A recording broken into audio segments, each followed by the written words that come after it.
नमस्कार, स्वागत है आपका अपने परिवार तीव्र शिक्षा में। जो लोग बिहार सुपर टेट देने वाले हैं वो इस चैनल से जुड़कर अपनी परीक्षा की तैयारी कर सकते हैं। आज हम सामाजिक विज्ञान के अंतर्गत जो भारतीय संविधान एवं राज्य व्यवस्था सब्जेक्ट है उसके 50 क्वेश्चन को हम देखेंगे। तो चलिए शुरू करते हैं। अगर आपने हमारे चैनल को सब्सक्राइब नहीं किया हो तो इसे सब्सक्राइब जरूर कर दें और एक बार प्लेलिस्ट में जा कर के ज़रूर विज़िट करें। यहाँ पर सभी कोर्स मुफ्त में कराए जा रहे हैं। हमने विज्ञान की, हिंदी की और पर्यावरण के सब सारे सिलेबस का अलग अलग प्लेलिस्ट में वीडियो बना के डाल रखी है, तो आप लोग एक बार उसे ज़रूर देखें। चलिए शुरू करते हैं। आज का हमारा पहला प्रश्न, लोकसभा का प्रोटेम अध्यक्ष नियुक्त किया जाता है किसके द्वारा? ये भारत के मुख्य न्यायाधीश के द्वारा, ठीक है। इसका या भारत के प्रधानमंत्री द्वारा, या भारत के उपराष्ट्रपति द्वारा, या भारत के राष्ट्रपति द्वारा। तो लोकसभा का अध्यक्ष भारत के राष्ट्रपति के द्वारा नियुक्त किया जाता है। आगे बढ़ते हैं हम।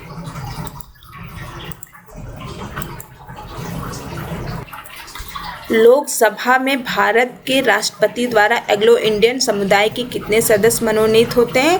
इसका आंसर डी, यानी 2 सदस्य मनोनीत होते हैं। नेक्स्ट, भारत के संविधान के अनुच्छेद 70 के अंतर्गत राष्ट्रपति एवं उपराष्ट्रपति की उपस्थिति में कौन राष्ट्रपति होगा? तो अगर राष्ट्रपति और उपराष्ट्रपति दोनों में से कोई उपस्थित ना हो तो उस समय भारत के मुख्य न्यायाधीश उस समय राष्ट्रपति होंगे, ठीक है। आगे बढ़ते हैं हम। निम्नलिखित राज्यों में से किस राज्य की विधानमंडल द्विसदनीय है? तो तमिलनाडु, त्रिपुरा, पश्चिम बंगाल या बिहार? तो बिहार में द्विसदनात्मक विधानमंडल है, ठीक है। आगे बढ़ते हैं। भारतीय संघ कौन से देश के संघ के सदस्य है? तो ये कनाडा, जो संघ, भारत एक संघ राज्यों का क्या है? संघ है, ठीक है। तो ये कहाँ से लिया गया है? कनाडा से लिया गया है। तो इसका ऑप्शन डी सही होगा, ठीक है, कनाडा। आगे, भारत में केंद्र शासित प्रदेशों की कुल कितनी संख्या है? 7 है, ठीक है। भारत में केंद्र शासित प्रदेशों की कुल संख्या 7 है। Option C. भारत के सर्वोच्च न्यायालय की आधिकारिक भाषा हिंदी देवनागरी है, ठीक है।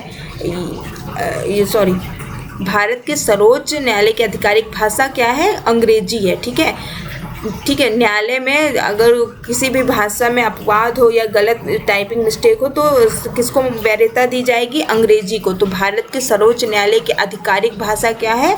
अंग्रेजी है, ये ध्यान रखिएगा। आगे बढ़ते हैं हम।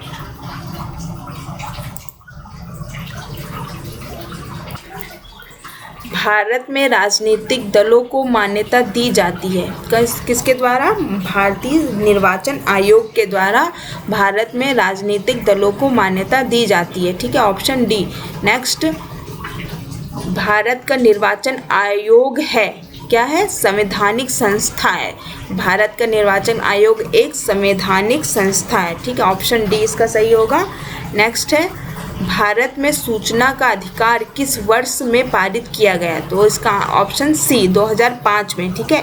भारत में सूचना का अधिकार 2005 में पारित किया गया। नेक्स्ट, मार्ले मिंटो सुधार अधिनियम 1909 का प्रमुख प्रावधान कौन सा नहीं है? यानी 3 प्रावधान है, एक नहीं है, तो ये डी ऑप्शन वाला नहीं है, ठीक है। बाकी जो 3 है वो हम लोग पढ़ लेते हैं। तो देखिए, जो मार्ले मिंटो सुधार 1909 में आया था उसमें विधान परिषदों के आकार में वृद्धि होगी, ऐसा नोट था। केंद्रीय विधान परिषदों में सरकारी बहुमत के द्वारा केंद्रीय विधान परिषद चूज किए जाएंगे और सांप्रदायिक और पृथक निर्वाचन पद्धति अपनाया जाएगा, ठीक है। आगे बढ़ते हैं। 93 जो वह संविधान संशोधन किससे संबंधित है? तो ये जो है शिक्षण संस्थानों में ओबीसी के आरक्षण से संबंधित है, ध्यान दीजिएगा। 93 संविधान संशोधन जो है ये शिक्षण संस्थानों में जो ओबीसी को आरक्षण दिया गया है इससे संबंधित है, ठीक है। 93 संविधान संशोधन, ये ध्यान रखिएगा। ये भी पूछ सकता है कि ओबीसी को आरक्षण किस अनुच्छेद के तहत दिया गया है या किस संशोधन के तहत? तो 93 संविधान संशोधन के तहत, ठीक है। आगे बढ़ते हैं। निम्न में से एक भारत सरकार अधिनियम 1935 की मुख्य विशेषताओं में से सही नहीं थी। ठीक है, 3 सही थी, 1 सही नहीं थी। देखते, यह प्रांतीय स्वायत्तता के सूत्रपात का संकेत था। ठीक है, ये प्रांतीय मतलब स्वतंत्रता के ये संकेत था। आगे, इस अधिनियम में अखिल भारतीय महासंघ का प्रावधान था। ठीक है, आगे ये भी सही है, इसने प्रांतीय स्तर पर द्वैध शासन प्रणाली को समाप्त कर केंद्र में लागू किया। ठीक है, पहले द्वैध शासन प्रांतीय स्तर पे था। ठीक है, इसको समाप्त किया, लेकिन अब द्वैध शासन है, एक राज्य शासन करती है, एक केंद्र शासन करती है, तो इसे केंद्र में लागू किया है। लेकिन इसका डी ऑप्शन 1935 की विशेषता नहीं है। वो पढ़ते हैं, अवशिष्ट विषय प्रांतीय विधायकों को आवंटित किए गए थे, ये नहीं है। ठीक है, आगे बढ़ते हैं हम लोग। निम्नलिखित में से किस अधिनियम द्वारा संवैधानिक निरंकुशता का सिद्धांत प्रवृत्त किया गया है?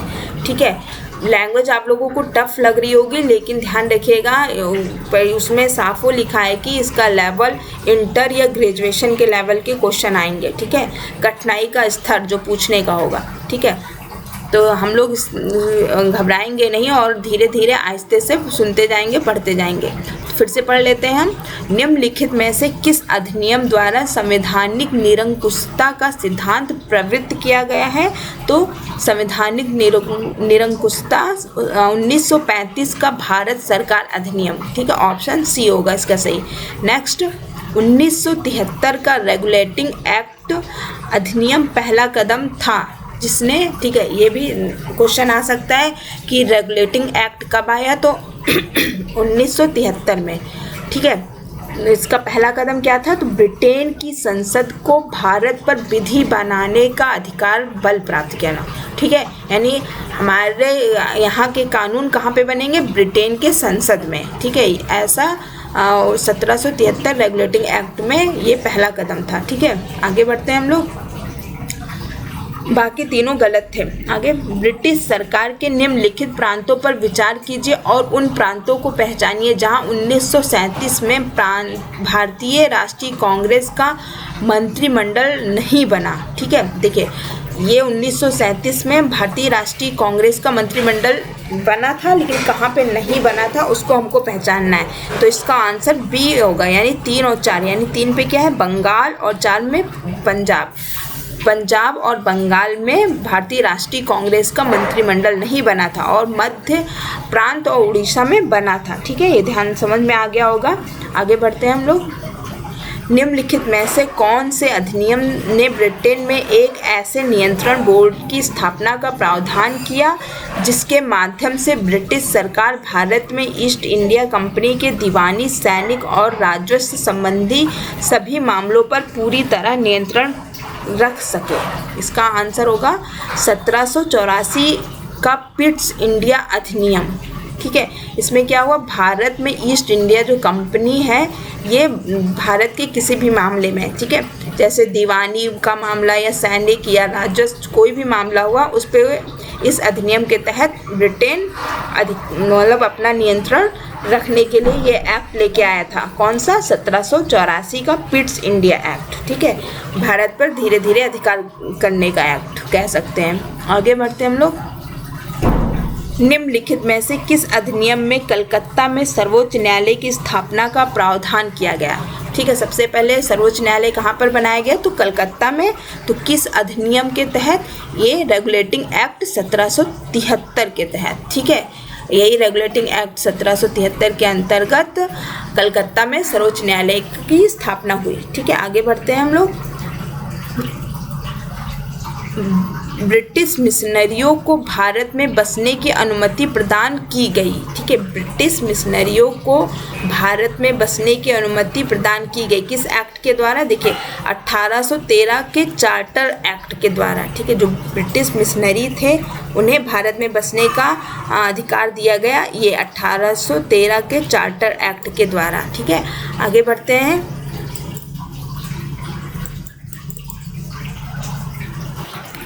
ब्रिटिश सरकार के किस अधिनियम ने सबसे पहली बार भारत में शिक्षा के लिए 1 लाख रुपए दिए थे? ठीक है, देखिए शिक्षा का विकास है, आप लोग शिक्षक बनने जा रहे हैं तो ये हो सकता है ये क्वेश्चन जरूर आए कि ब्रिटिश सरकार ने किस अधिनियम में सबसे पहली बार भारत में शिक्षा के लिए 1 लाख रुपए दिए थे। तो ये चार्टर अधिनियम 1813 के तहत सबसे पहले 1 लाख रुपए दिए थे कि भारत में शिक्षा का विकास हो। ठीक है, आगे बढ़ते हैं।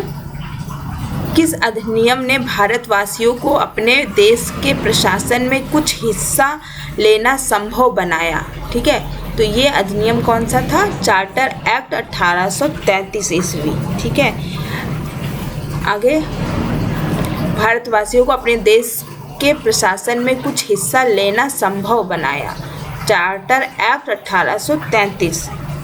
आगे निम्नलिखित में से कौन एक अधिनियम ने भारतीय प्रांतों को उनकी विधायी शक्ति से वंचित किया? तो 1833 का अधिनियम में जो भारतीय प्रांतों को उनकी विधायी शक्ति से वंचित रखा। ठीक है, नेक्स्ट है, निम्न में से किस अधिनियम द्वारा ब्रिटिश ताज ने भारतीय प्रशासन को अपने हाथों में लिया?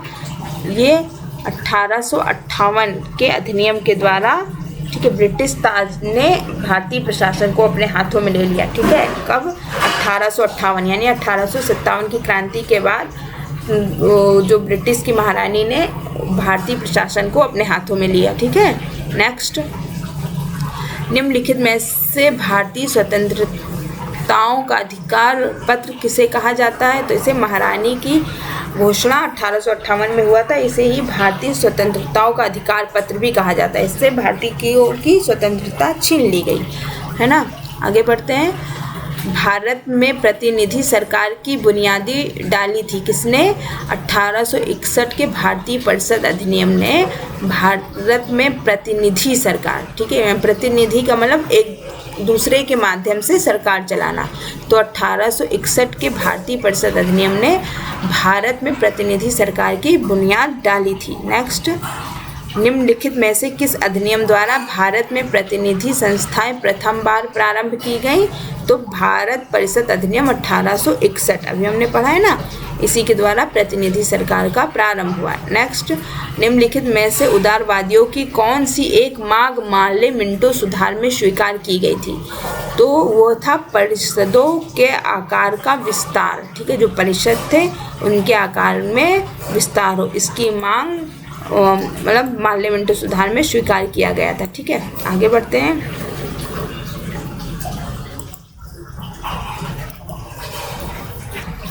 निम्नलिखित युग्म में से कौन सा एक सही सुमेलित है? तो ए ऑप्शन सही है, देखते हैं। इंडियन काउंसिल्स एक्ट 1892 निर्वाचन का सिद्धांत, ये सही है।